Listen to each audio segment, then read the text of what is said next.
magkakasabitan kayo, ano. Basta laging ang sekreto lang sa pagmaneho sa ganito, yung reference mo, yung dalawang guhit na yan.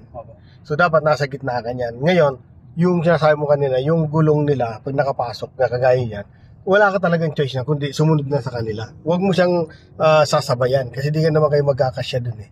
No? So once na yung nasa unahan mo, nakapasok yung mga gulong nila dyan, kahit yung kasalubong mo, pag pumasok ng gulong yan dito, masikip na kayo yan. So itong kalsada kasi to, nakadesign lang yan sa isang sakyan lang. No? So hindi pwede magsabay-sabay dyan. Okay? So no choice ka kundi mag-adjust. Pwedeng tingnan mo kung nasa unahan mo kung walang sakyan, so pwede kang mag-overtake. Pero pag wala, edi sunod ka sa kanya. Yan. Sige. Yan lang, ano? So nadidistract ka pa ba ngayon sa mga kasalubong mo? Hindi naman. Hindi na? Okay, so tama yun. So yung traffic light nakapula yung papunta sa kaliwa, so pumuesto ka dito bandang kanan. Tingin ka dito sa mirror, wala naman. Pwesto ka ng kanan. Kasi diretso tayo. Yan, kasi diretso. Itong nasa kaliwa bro, kung makikita mo yung araw, nakapula. Ano? So kung hindi sabayan ng pag ano yan, ay may iwanan ka doon, saka pwede kang magkaroon ng violation. Kasi yung yung araw ng pakaliwa, ay yung mga pakaliwa lang. Eh tayo, nakita mo pa diretso. So dito ka sa padiretso.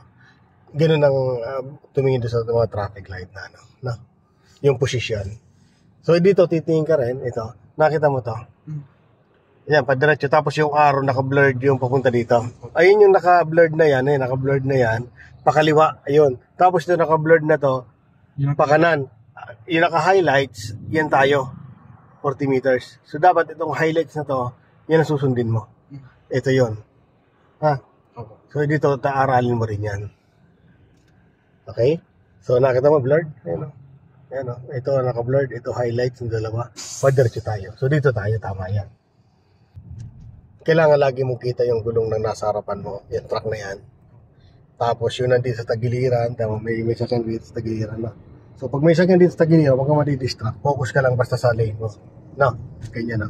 Tapos pag lumagpas yung ulo niya di sa ano, tingnan mo yung gulong niya kung papasok papunta dito.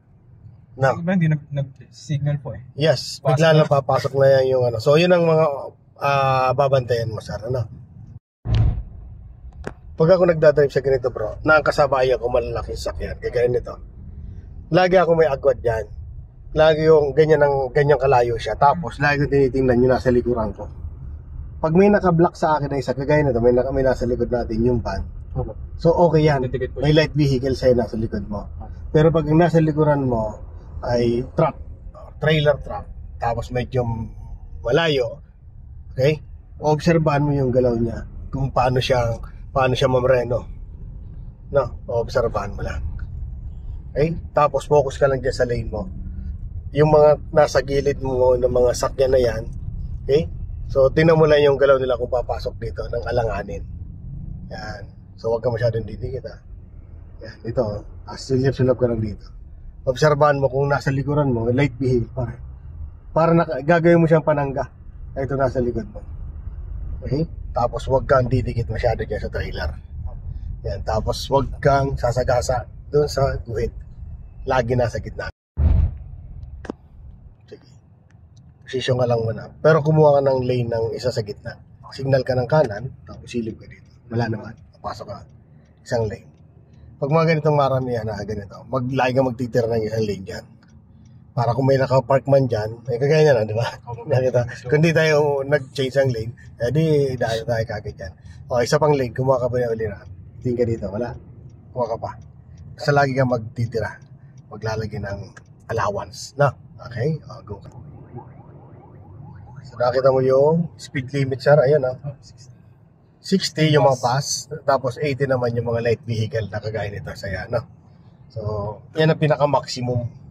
So, kahit di mo naman ma-reach yung 60 na 80 km per hour, okay lang naman. Kung kaya mo pa lang naman ay 60, 40, 60, yan naglalaro sa 40, 60. Yan lang muna, basta dito ka lang sa lane na to.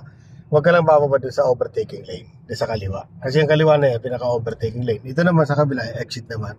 So, dito, okay naman dito yung takbong 40, 60. Okay? So, nakita mo yung mga lane na solid. So, sinasabi ng anong yan, ng guhit na yan, ay bawal tayo overtake kaliwat kanan. So, yan ang yung palatandaan, no?